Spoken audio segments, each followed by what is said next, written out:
Hello, welcome back. Thought I'd do another vlog episode. Last time, I think I explained that Olga was on the precipice of being accepted as one of the human test subjects in the NurOwn clinical trial, the phase 3 clinical trial. There's been a lot of leaks coming out of the study that's been going on now for a year.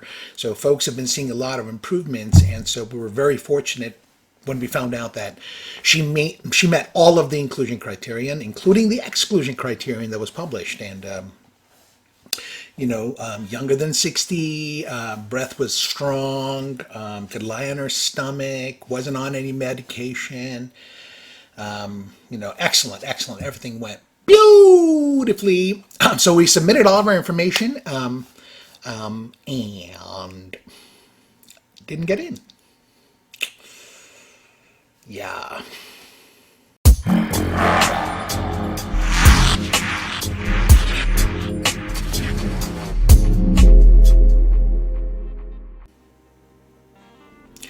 So,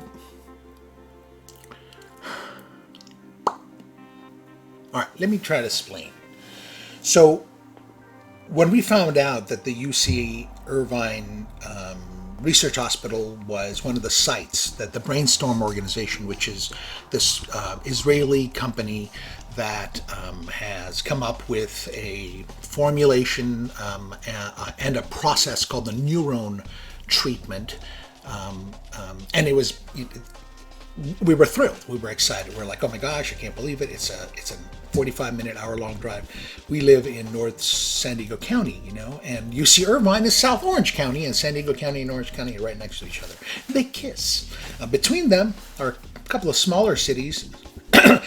Pardon me, everyone who lives in San Clemente and Dana Point and Mission Viejo, I apologize for that rude remark, but the big thing is Camp Pendleton, which is the big Marine base out here on the west coast of America. And, it's a quick drive, we don't have to fly cross country and we were able to meet the criterion, you guys. So we were very, very excited about that.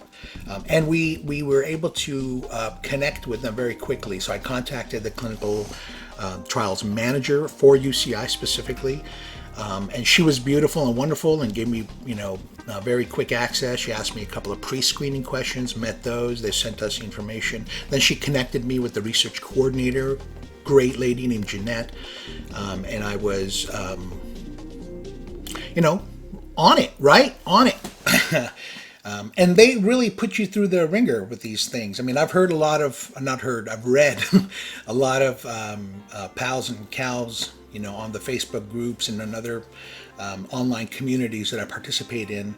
I've heard them, kind of complain, if you will, about how ridiculous it is that these people want, all of these things to get done. This record, that record, call that doctor, get this letter, we need to do this test, and no, I'm sorry, not that type of test, we need this kind of test, and, we need it all on letterhead, and, all that kind of stuff, and thankfully, Olga is still in pretty good health.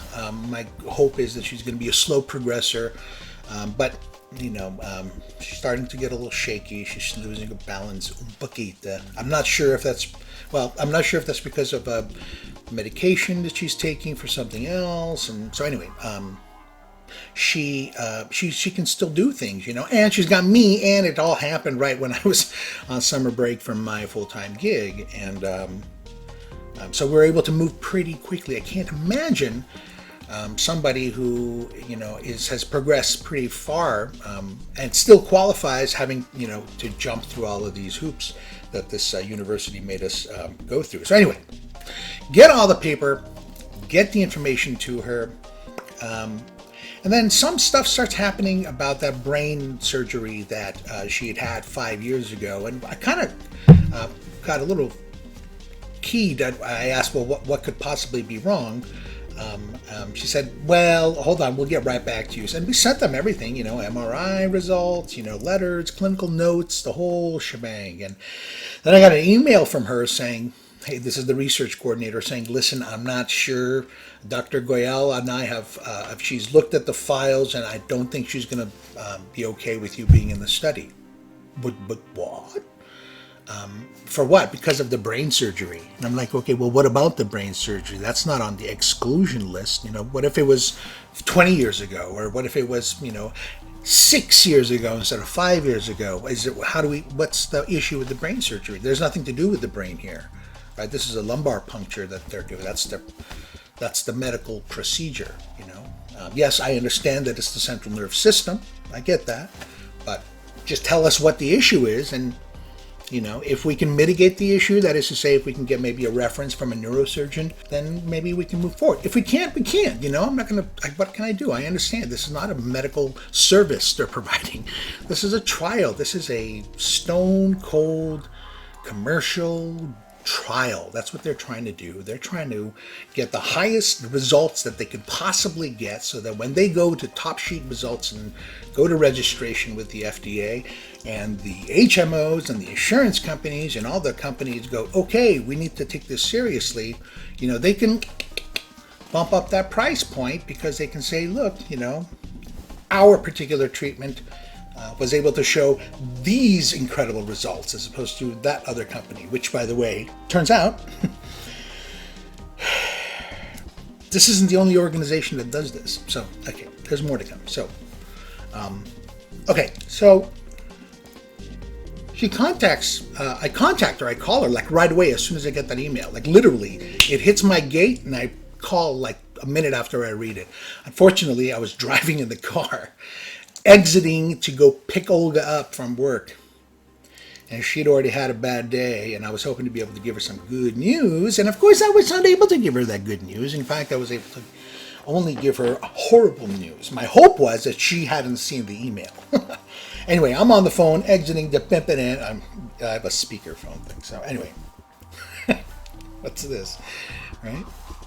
We exit, I pull up, I'm put on a smile, right? Put on a show. Inside, I'm dying because I just talked to her on the phone, and I said, hey, listen, hook a brother up here. And she was really sweet and kind. She was like, she's rooting for me. She even said, Goyal, this is the PI, the principal investigator. She said, they're all rooting for me, but for some reason, they're just concerned that this thing called the medical monitor, which is apparently some character, some analyst, somebody like a risk management person that's hired by the clinical research organization that then actually contracts with these different research hospitals and research centers. Watching this thing, she was concerned that that medical monitor would say, this is too much of a risk. Again, what the risk is, nobody has said yet. But it has something to do with the brain surgery. So, I'm like telling her, just tell us what it is. We'll get a reference letter for you if it's an issue. If the neurosurgeon is not going to put his license on the line and make up some nonsense and say, no, everything's fine. If he agrees that in fact the surgery is somewhat of a risk when it comes to these procedures. Again, we're talking about intrathecal lumbar punctures. Needles going through the skin, through the fat, through the whole bunch of stuff, in between the vertebra, into the spinal column, and that spinal column is not just a tube, it's fibrous, it's something else. She says, I haven't actually talked to the doctor yet. This is Jeanette on the phone with me. I'm at the off-ramp. But I am planning on seeing her later on this evening, and so I will go in and I will, explain the situation. So I talked to her a little bit. I said, I can get this letter. Would the letter matter? And she goes, I actually think it would help. I'm like, dun, dun, dun, dun. So, we have a course of action here, right? Which means that, sorry, stuff happening in the background. Which means that, if Olga did read the email, I'd be able to give her some good news by saying, hey, look, we do have a potential action that we can take here by calling the neurosurgeon, getting a letter of reference saying that, hey, it was a benign tumor. It was a benign tumor. Excised, no issues, monitored yearly.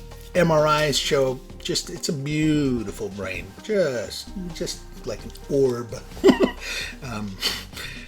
Floating. So so that's my next course. I pull into the lot. Olga's coming out. You can see it on her face. She read the email. So she's all just in tatters, right? Because it's like, at that point, we didn't know a lot of stuff that we know now. At that point, Brainstorm's NurOwn treatment was the only thing going. And there were other companies that were doing things of that nature, but it was bupkis. It was apparently nonsense. It was like, it was adipose tissues, what they were pulling the adipose tissue. I said adipose tissue. Fat is what they're pulling the stem cells from. They're not the best types of stem cells. Anyway, apparently, much cheaper, certainly, but cheap isn't the issue right now. We need it to work. I'm going to spend, $25,000 on something that doesn't work, whereas if I spent $40 or $50 or $60,000 on something that does work, yeah, it hurts and kills, but my hope is that's where you guys will come in and help us out. Please, we need your help. We need your help. Fundly.com/save-Olga's-life. No patries. Please, if you have the cash, please give us some help if you can. If you can't, we understand. But you can support us. So anyway, I put on the Emil show where I just, now I'm the entertaining guy. No, honey, let me explain something, just talking and talking and talking. And, it's not nonsense, I know. It's not frivolous talking. It's just that, I go into this mode where I just have to get into coach mode, where I have to get into, not only calm her down, but don't just be sympathetic, because this isn't your regular Sheila, folks.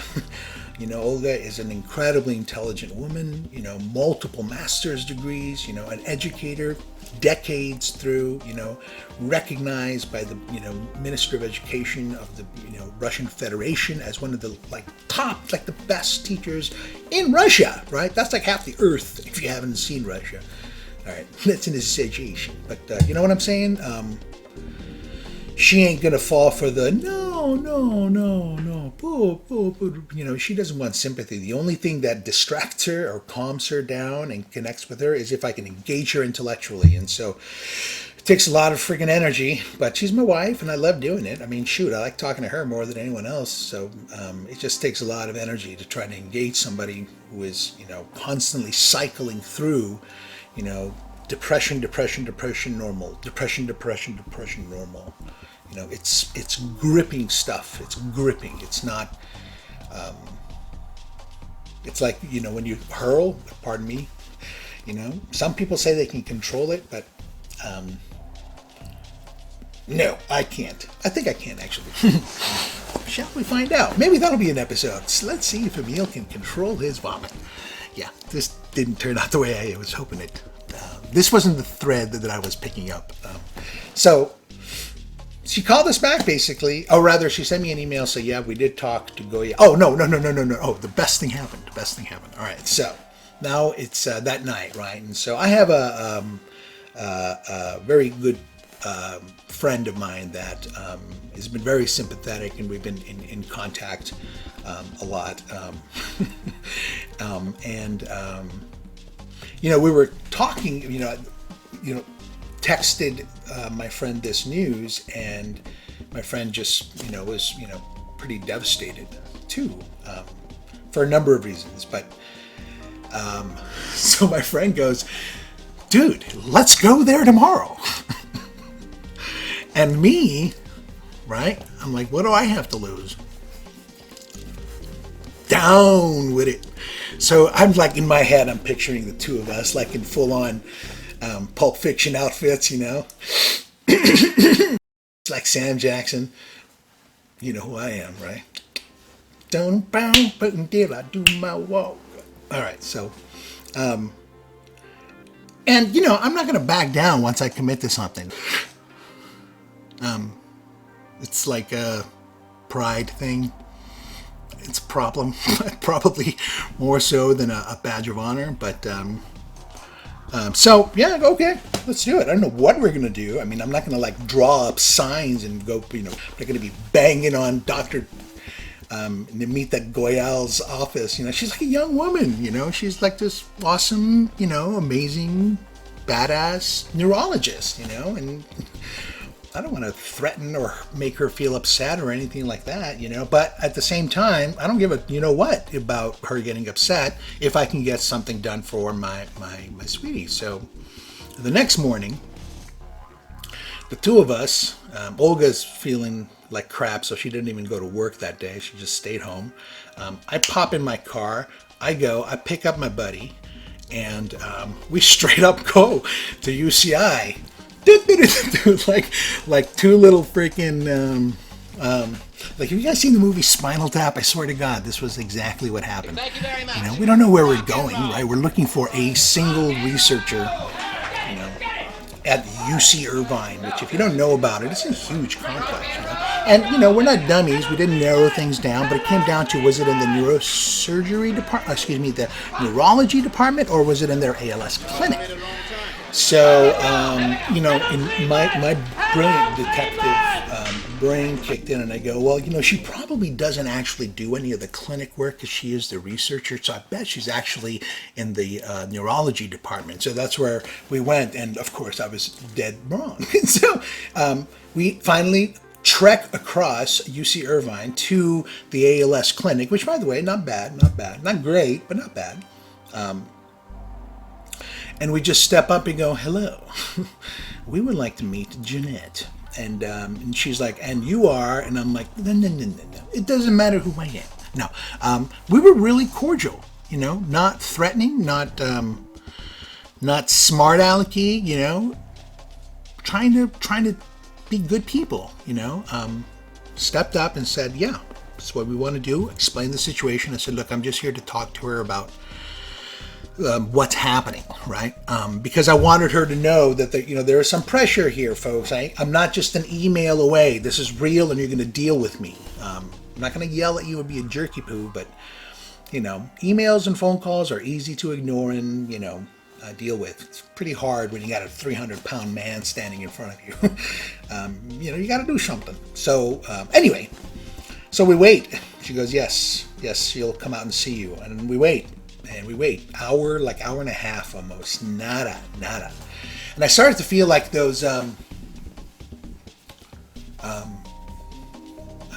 pharma reps who like to drop in just unexpectedly, like decked out. If you're a dude, you're all like Gucci'd out.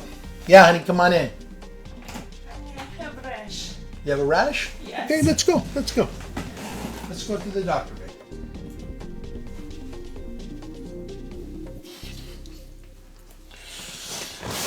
All right. Hi. So for you, it's been a few seconds. For me, it's been 5 hours. So we went out to the ER. Olga had just started taking a new medication. As I mentioned in an earlier episode, she has suffered some neuropathy, and so we're trying to get that pain under control. And neuropathy is just pain, just constant nerve pain. So knowing that ALS is a progressive disease, it's going to eventually at some point cause her to lose control of her some of her muscles.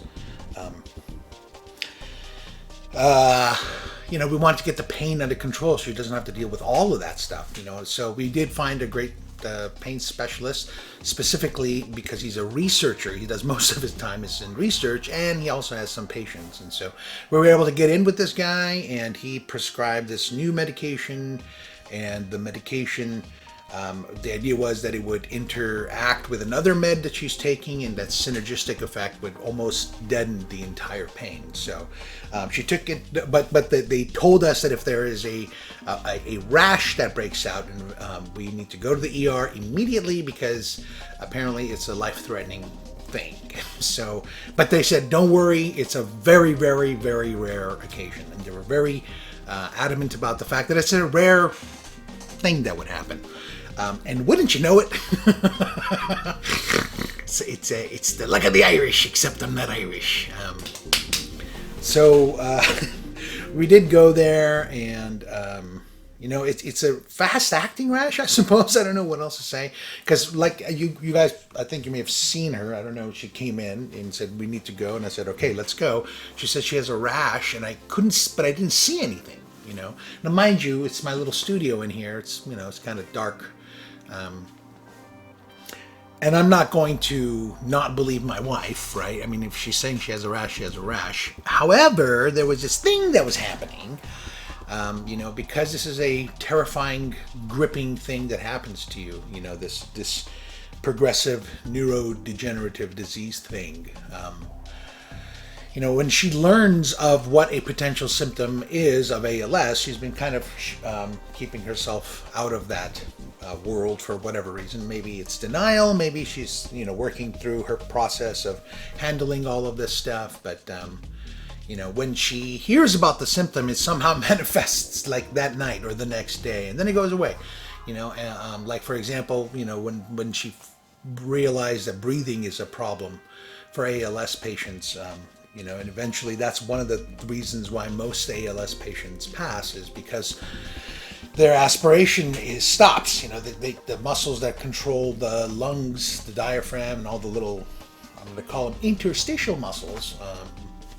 They're muscles, you know, they are connected to nerves, and they have involuntary reactions, but they need nerves to work for those involuntary reactions. I suppose, I don't know. Suddenly I'm a muscle guy. Suddenly I'm an everything. Trust me, I'm a doctor. So that's going to be my catchphrase. Trust me, I'm a doctor. For all the wrong reasons. So,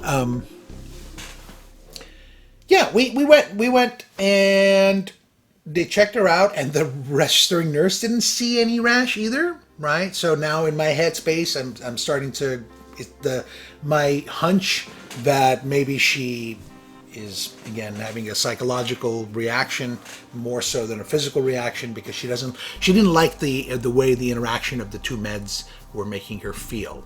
Woozy, losing her balance, and I was seeing it, you know. It was definitely affecting her. So, then the doctor came, you know, we're a couple hours into it now, sitting in the ER room, and she checked her out too, didn't see anything there either, but she did notate in the notes that she saw a mild rash, which is, you know, I went, okay, well, there's something there, because Olga was really feeling the burning on the inside, but she did say she saw rashes, and I didn't see it, so anyway. That was an interesting little eddy that spun out from our evening's events. So we come home, but get a load of this, right? I mean, just again, it's important that you listen to your pals. Your pals are, you know, Olga knows her body very well, and yes, she is going through some psychological stuff, as I am, as anybody would be.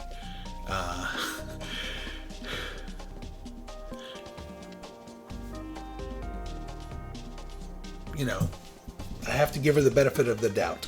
Now, a good friend of mine reminded me of that as well, because when we got home, she pops one of her meds, not the one that, you know, she stopped taking the one that was just added on. She popped the one that she's supposed to take, and yup, rash, zip, all over, you know, the whole chestal area. Anyway, so, you know, then we debated, do we go back to ER then? And we said, you know, the doctor there even noted that it's fast acting. We waited a few moments and the rash actually went away. So, needless to say, we're not taking that med anymore. Okay, so, yeah. So me and my buddy, we decided to go down to UC Irvine, right? We sniff out the joint, we get in there, and we step up and we say we'd like to speak to Dr. Goyal or Jeanette Overton, who are she's the research coordinator for the UC Irvine side of the Brainstorm clinical trial. And so they say, Sure, hold on, have a seat. And so we sit there and we're waiting, and a few moments later, the receptionist comes back out and says, hey, I just want you to know that I have told her that that's happening. She just had a couple of questions about why you're here. Like, all right, let me explain. And I just said, we're here to advocate and ask some questions just to find out a little bit more about exactly why is it that she's not being accepted into this trial. And then she came back and she said, okay, no, she'll be out in about 5-10 minutes, right? And a half hour goes by. Hey, is she coming out? No, she's not. Now the receptionists have changed, right? It's a whole new shift because, they're hoping to wait us out, I suppose. And, I was telling my friend, she's afraid. She doesn't know me. She doesn't know who I am. I've been really nice on the phone. We've been very kind to each other. But, again, when you're in front of somebody, when you're having an on-grounds interaction, when there's skin involved, when, there's something carnal, everything actually heightens. And so maybe she got a little scared. And so, but here's the good news. Eventually she did come out, and we did speak with her as well as a clinical trials manager. And again, very kind, cordial conversation. It turns out she hadn't spoken to Goyal yet. Again, the PI, she hadn't spoken with her yet. So she goes, we'll get to it, I promise. There was some other stuff that my friend had to deal with, and things really, in my opinion, worked out very well. And so we booked it out of there, with kind of a victory, for Olga, and in some respects a victory for my bud too. But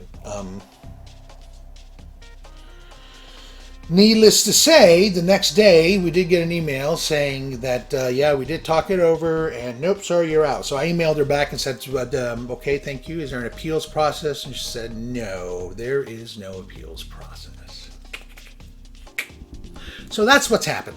That's the major news that occurred since my last post. But other things have occurred as well that are, in my opinion, are just as important. So, turns out that as deep as my research was, it wasn't wide enough. I didn't because I found a solution that was legit. This Brainstorm NurOwn thing, that's American, right? That's in the FDA. That's a phase 3 clinical trials. Very rarely do things get to phase 3 clinical trials in the field of ALS, actually in the field of neurodegenerative diseases. Brainstorm's not the only organization that does this. This isn't some magical thing that these guys have discovered. Apparently, a whole mess of other countries have been doing this exact same thing, with some X factor in there, and I'll explain what I'm talking about. So we came across a company in Korea, South Korea, Corestem. Their system is called Neuronata R, or Neuronata R. I don't know how you would pronounce it, but they went through like 11, 12 years of clinical trials with that system in South Korea with South Korean people, and got pretty much the same results as what NurOwn is showing out of the phase 2 trials and some preliminary, leaked data that's coming out of the NurOwn trial. Right? So I get into it and I contact the organization. They connect me with a university in South Korea to say, okay, here's the research arm. Here's all the information you need. And they send me everything, and I gets it, and I devour it. And it's legitsy. How it differs from the NurOwn system. So how Corestem differs from Brainstorm, from what I've been able to gather thus far, is primarily in the fact that they can't cryopreserve. Corestem can't cryopreserve the mesenchymal stromal cells. They can't, for whatever reason, they can't do it. But I did read a footnote in one of the docs that I got that mentioned something that during phase 3 clinical trials that they would be developing some form of cryopreservation, so that you don't have to get your hip drilled into every 2 months to be able to extract the cells that you might need to get injected intrathecally. Whereas Brainstorm, no, that's one of their patented technologies, I suppose. I don't know if it's patented or not, but maybe it's patented. I hope it should be patented. Oh, Wait a second. I'll be right back. Oh, it's my baby. Hi, love. Oh, shoot, I hung up on her. All right, let's call her back.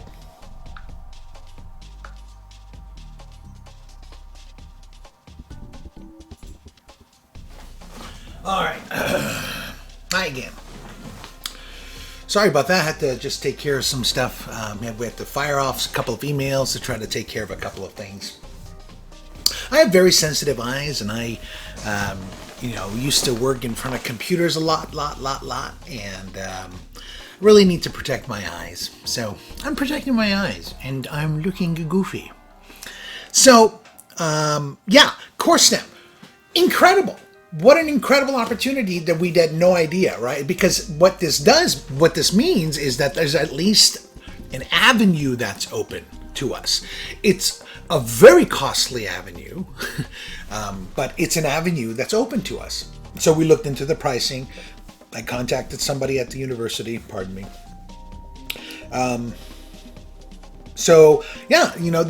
They're saying to us that sure, we'd be happy to engage in conversation. Here's all of our information. You check it out. I checked it out, as I said earlier.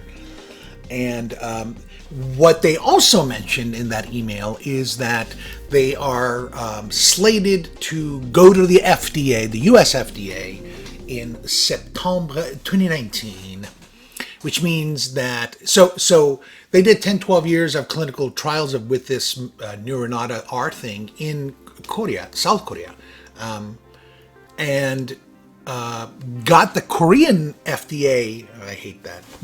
Their Drug and Food Administration. I don't know what it is, but it's the Korean government stamp of approval saying, "Yuppers, you can do the thingy here to us peoples, and people who want to come here, sure, go for it. You can do whatever you want, at cost, I'm sure, or maybe with a little bit of profit, or maybe with a lot of profit." And I don't know if there's any regulation of that kind of stuff in South Korea, but whatever it is, once I got wind of this stuff and I put it out there to, the folks that I know and I had talked to, with special note of a very successsul acquaintance of mine who has done like 26 stem cell treatments. He has ALS as well.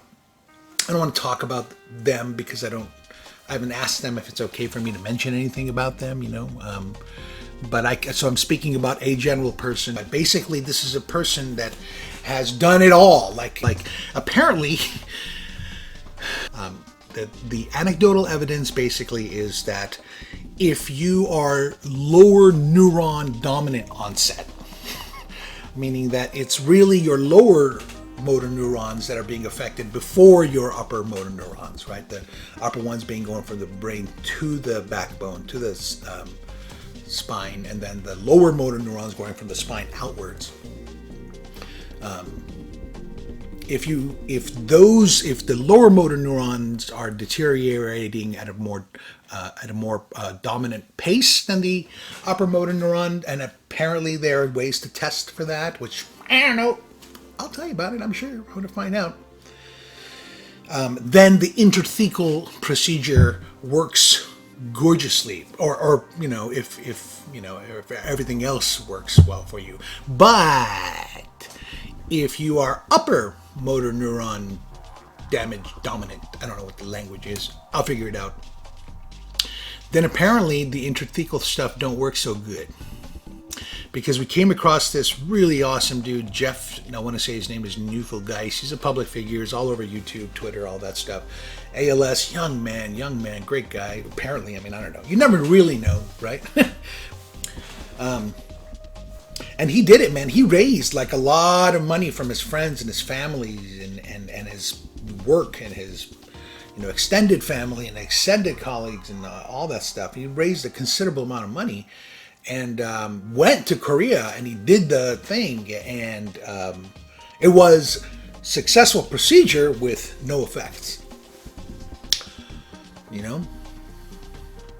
And he's the guy that I learned about this from, this idea that maybe the interthecal procedure supports the lower motor neuron dominant damage people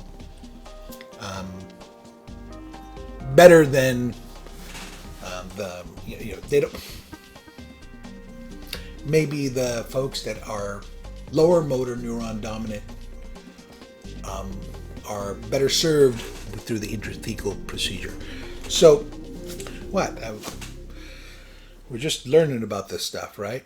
This is this happens, I'm sure, in every disease. Somebody gets into it, and suddenly becomes an expert and knows everything there is to know about it. I just have to really check myself and remind myself that I'm an educated man, but I'm not a neurologist. I'm not a neurosurgeon. I'm not a neurophysiologist. I'm not a neuroscience, not a neurosociologist. Apparently, they're neurosociologists, which is fascinating. So what? So we, come across his acquaintance, and we're he's so kind. He says that he was able to reverse 10 months of function loss, which could be everything. Reverse it, right? He's like golfing, ladies and gentlemen. This is a guy with serious ALS who is golfing. So, honest dude, at least so far. I mean, we have no reason to not believe him, right? If you're a person that believes in beauty first, not sin first, you believe people. You don't live your life, distrusting everything. And we have no reason to distrust this gentleman. So, this is what this homeboy is doing, though. Check it out. So he's getting stem cell procedures. The same thing, right? Bone marrow aspirant pulled out. And by the way, I think in the first or the second episode, I mentioned aspiration, with the concept of bone marrow aspiration. I have to correct myself. I thought it had something to do with pushing air in, because I thought the word asper was in the term. It's not aspiration. It's like some sort of a liquid. I think it's called an aspirant. I don't really know what the word is. I'm curious. I'll look into it. Maybe you'll look into it and tell me all about it in the comments. Oh my God, I just made a reference to people writing things in the comments. All right, so.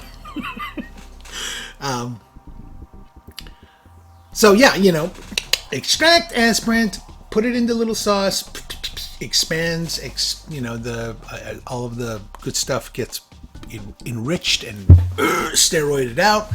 And then they take this stuff and they pump it through, because they put a little freaking tube directly in through his arm that goes into an artery that's directly connected to the heart, right? So the idea is to try to get this stuff in through the carotid artery into your heart, because the idea is to try to get the stem cells to bypass the blood-brain barrier, right? The BBB.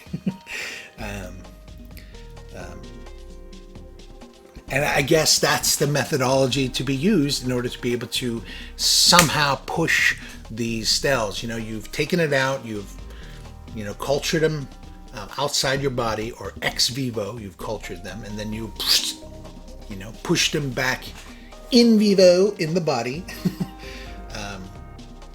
But what you're doing is you're pushing it in so it gets into the brain as quickly as possible. And I guess this is the way to do it if you want to get it into the brain. But the problem is, when you're messing around with somebody's carotid artery, you're messing around with the risk of, stroke.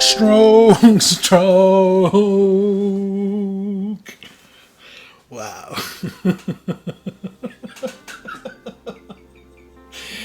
The question is, who started that bit, me or the device? Yeah, I'm a cyborg. That's how I rev. All right, so now we have so many other decisions that we need to make. But I'm most fascinated by an interesting topic that I really want to bring up, and it has to do with genes.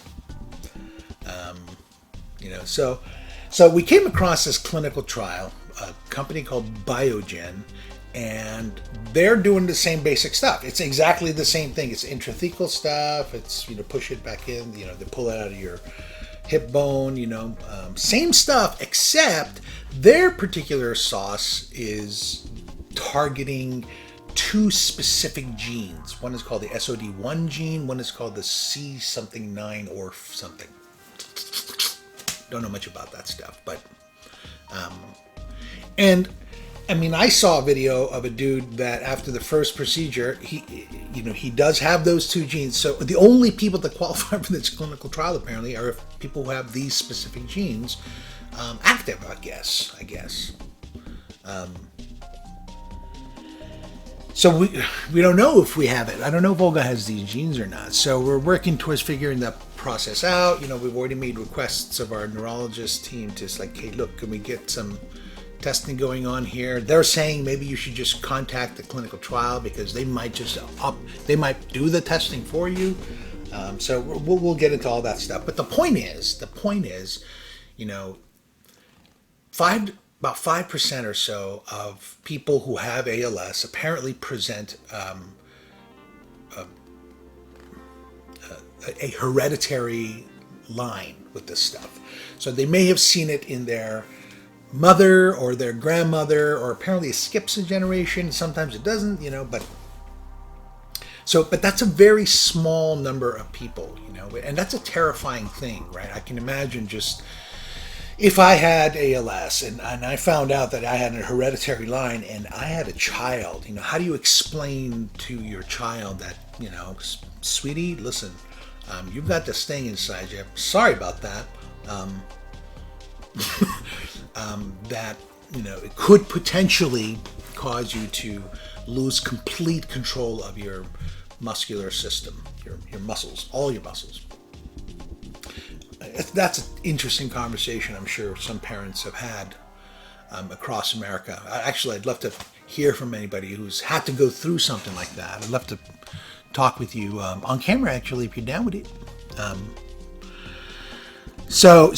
95% don't. They're called sporadic ALS folk, and we thought my wife is. We don't know. We're just assuming that she's sporadic ALS.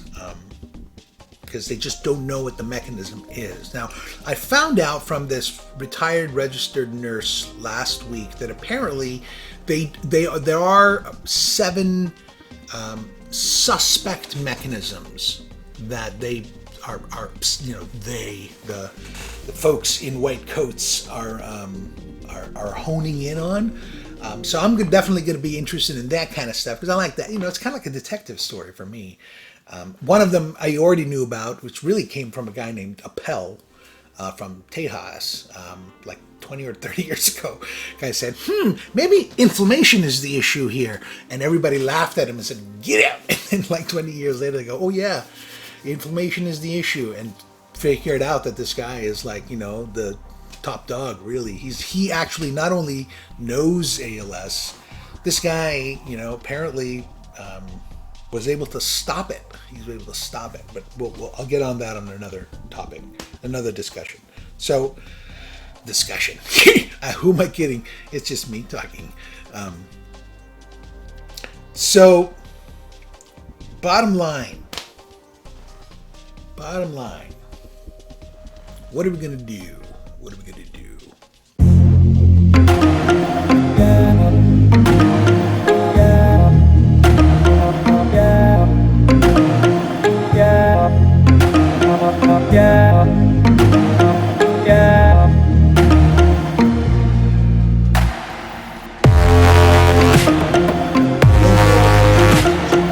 That's what it is. It's just that we don't know what the mechanisms are, right? So, what they're trying to do, what all scientists do, people who are science-minded folks, and I'm already planning on a submission, if you will, on that topic of science as the new religion.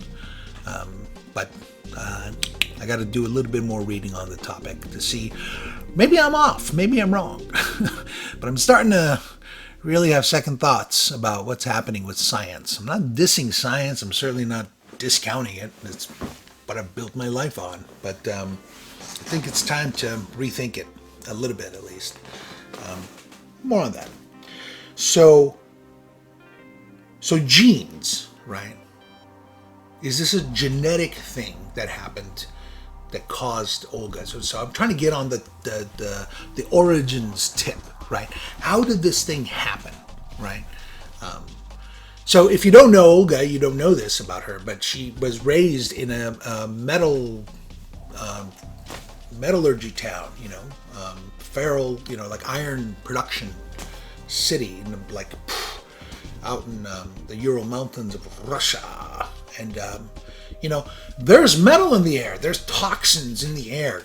Down with it. Actually, Olga and I went to her hometown, which is beautiful, by the way. I mean, it's, deep in the forests of Russia, which is fantastic. I mean, it was a kind of a magical experience. It's otherworldly as far as I'm concerned, We stayed with some pretty affluent friends, if you will, so we didn't get a real deep sense of what it was like living in this town. And it's actually a major city, don't get me wrong, but it would be considered their Midwest, if you will.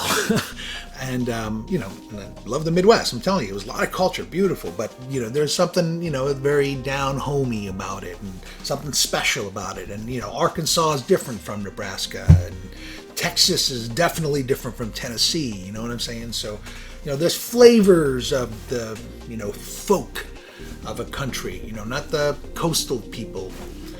Which is, good people too. No, I don't know why everything I say sounds like I'm passing judgment, but I'm not. I'm cool peeps. The conversation has been around the topic in my headspace has been, all right. So, does she have some metal poisoning? Was there some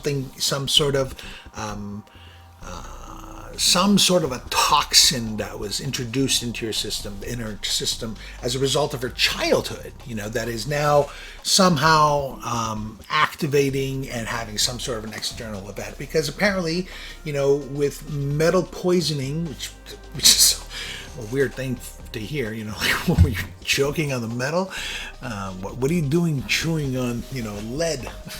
Put the aluminum can down. But apparently there's metal poisoning, and it's possible that maybe that's what's up, Olga also does have some other issues, a lot of stuff are at hand. I don't want to divulge everything about my wife's health records, but, we're fighting for our lives here, so we need to get everybody's attention. And so to do that, we got to open up, right? You can't be guarded. You just seem like you're trying to sell something when you're like that. So we're open and we're telling you, here's what's up. Here's what's going on in our lives. That's why we need your help. We need your help badly. So if you can, please donate to our cause here. We're going to need the cash. Because it's looking like we're not going to get into a clinical trial, which would be free in America. So we have to go out of country. We have to fly to Korea. We have to fly to Mexico. We have to, go somewhere else other than like the greatest country in the world with apparently the best health care. I don't know why it's already being done in other countries though. So, and admittedly, in some of these other countries, it's butt kiss again. And I know a lot of sham stuff. They get stem cells from pigs or something, and that's how they're able to maybe lower the cost of this procedure to, $25,000 or so per treatment, by the way. I'm not talking about, to cover you. It's not a, lifelong, you're not buying a timeshare. These are, one-shot deals. But this isn't a cure. It's just something that's apparently really slows the progress down, and it buys my wife life, It buys her years and years. God willing, or somebody willing. Jesus. So, genes. Really curious about this topic now. So, part of, I'm a CALS, right? So I'm a caregiver with ALS. And, it's ALS all the time with me, man. So I'm probably not the funnest person at parties right now, but I have to distract myself because it's I don't want it to become an obsession, but it's like It's a means to an end, and my end is to save my wife's life. That's what I want. I want her to live longer. Is that okay? Is that all right for a woman in her 50s to just get into her 60s, 70s maybe? Can we get into the 70s? After 30, 40 years of dutiful service to the communities, how about we let this lady move into her 70s? Can we do that? So in order for me to get my head out of that space so I don't get locked and turn into a full-on clown jerk, I've been, studying around the periphery of this topic, about genes, and one of the things that I think I'm most interested in at this point in that exploration is this little thread here is that the people that are doing this research, the people that are in the business of trying to solve ALS, to come up with a pill, come up with some treatment, come up with a cocktail, come up with some therapy, come up with some gene modification therapy, these are scientists for the most part. And yes, they are led by commercial-minded people, business folks, CEOs, right, which ultimately make most of the real decisions, right? Like, so for example, I'm following this Brainstorm organization very closely.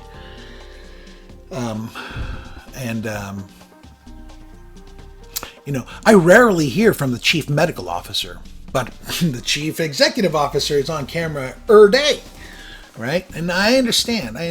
They're positioning their company for potential licensing deals, potential merger, potential acquisition. I get that, but it's a fascinating thing to observe, being a person that's an advocate for the patient side, not being the patient, but being an advocate for the patient, and seeing that in our greatest experiment of humankind in the United States of America, which I'll take anybody on, is hands down the greatest country, system, nation,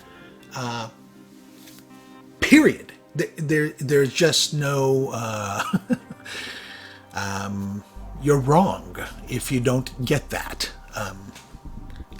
And I'd be happy to have the conversation with you. I'm not disrespecting any other nation. I'm not saying other nations aren't. I only use the superlative greatest, because I live here. I'm an American. I'm a citizen.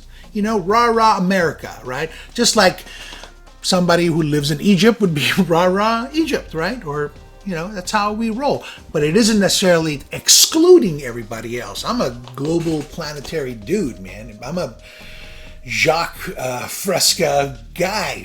Shoot, did I just admit that on camera? Well, it's the truths, man. The whole Venus Project stuff, from the 80s that you might know about, actually. If you don't know about it, check it out. It's this fascinating engineer came up with this concept about a resource-based economy. He actually didn't come up with it, he just rediscovered it. But anyway, I'm all about all peoples, all nations, and whatnot. But in the group, so no disrespect there, but in this greatest nation, in this experiment, in a country, in the first country, almost the first country, I think, because I believe ancient Iran was like this too. Just it was lost to time, but that had a pluralistic philosophy where we want people to come here because we care about people first. We don't care about the monarchy. We don't care about who's in charge, the royalty. We don't care about our traditions and our kings. No. What we care about is people. Give us the poor and the not so poor and the sick and the hungry. And, we'll give you a shot at getting a joint, like a place to live, and maybe a house, and maybe some sheep and some land, and you can grow and have a family and enjoy your life. Maybe go for a dip in the pool sometimes, But in that country, what we're saying is, yeah, people who have 2-3 years left to live,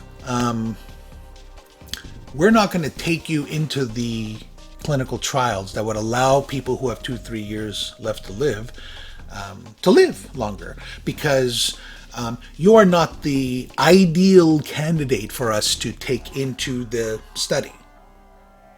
Right? That's in essence what's being said here. She met all of the inclusion criterion and she met all of the exclusion criterion.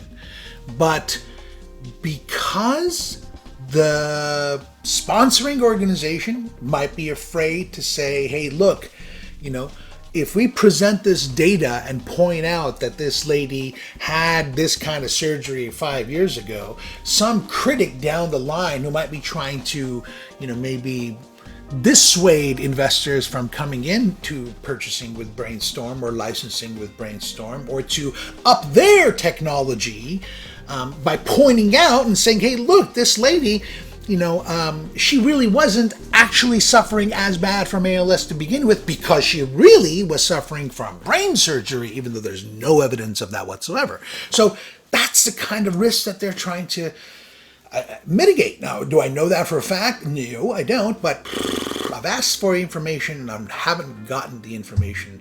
So when I've done my diligence and I've asked and I haven't gotten, all that's left is a vacuum, and when there's a vacuum, I tend to fill it. That's all I can think. They want to make sure that those numbers are strict high. Meanwhile, back at the ranch, we're coming towards the middle of summer, and I spoke with a cat who claims to have inside information. He's in Washington, D.C. Just told me that, nope, they are way behind on recruitment. They were under the impression that they're wrapping up recruitment, but this guy's telling me, no, they're still nationwide, they're about 40 short. I guess each site gets about 20 subjects, but then I spoke with this other lady, and it's in a Facebook exchange, and I have a lot of respect for her, but she's really under the impression that a couple of things are happening. First of all, she actually thinks they're not only going to wrap up recruitment. This is what she thinks, unless I misunderstood what she said. She thinks that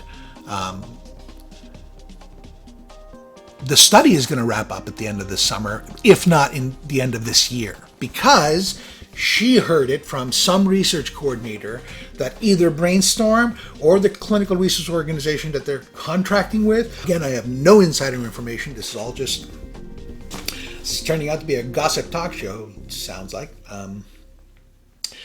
She has it on some authority, at least, that the Brainstorm or the CRO is going to the FDA and saying, look, our preliminary results that we're putting out as a result of the last year and a half of doing this phase 3 trial with Brainstorm's NurOwn treatment is off the charts. We don't need the other 30, 40, 20, 10, whatever amount of people we need, because the results that we have currently is going to give us more than what we need to put together top sheet results and go to registration with the FDA now.